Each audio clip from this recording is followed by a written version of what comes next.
Watchdog says Iran could resume uranium enrichment in just a few months. That warning follows a bombing campaign which the Trump administration says wiped out key parts of Iran's nuclear program. Director Rafael Grossi of the International Atomic Energy Agency told CBS the strikes likely caused very serious damage, but he said some infrastructure is still standing and it may be only a matter of months before Iran starts enriching uranium again. President Trump defended the strikes on Fox News, criticizing media outlets for downplaying the damage. In an interview taped Friday and broadcast Sunday, he said he doesn't believe the Iranians got any enriched uranium out before the strikes. It's very heavy, very, very heavy. It's a very hard thing to do. Plus, we didn't give them much notice because they didn't know we were coming until just, then. And I could see it happening. And they tried to build that into a story. And then it turned out, no, it was obliterated like nobody's ever seen before.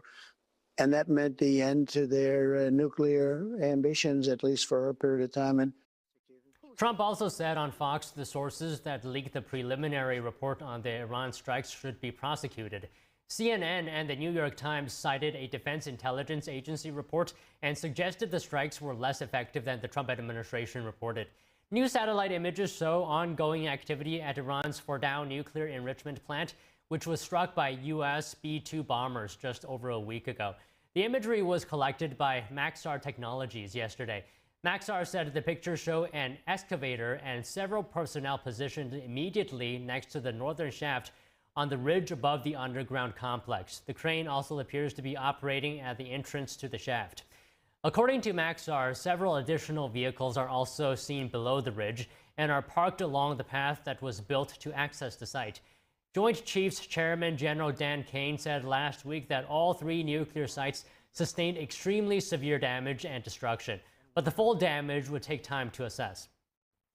In a Truth Social post today, Trump said he was not speaking to Iran and was not offering the country anything. Trump was referencing Senator Chris Coons, who had mentioned press reports that the administration was moving towards an Obama-style nuclear deal. The president restated that the U.S., quote, totally obliterated Tehran's nuclear facilities. Meanwhile, Israeli Prime Minister Benjamin Netanyahu says there are now broad regional possibilities in the Middle East. That's following the recent ceasefire between Israel and Iran. But the threat from Hamas terrorists still exists. Of course, we will also have to solve the Gaza issue to defeat Hamas. But I estimate that we will achieve that and the release of hostages. But beyond that, broad regional possibilities open up. President Trump yesterday urged progress in ceasefire talks for Gaza. Israel and Hamas appeared to move closer to an agreement. That's 20 months after the October 7th attacks, which sparked the war in Gaza. A top advisor to Netanyahu is reportedly set to travel to Washington this week for talks about a ceasefire. In Israel, Netanyahu's security cabinet is expected to convene to discuss the next steps. Ukraine is on track to allow the use of anti-personnel mines. Such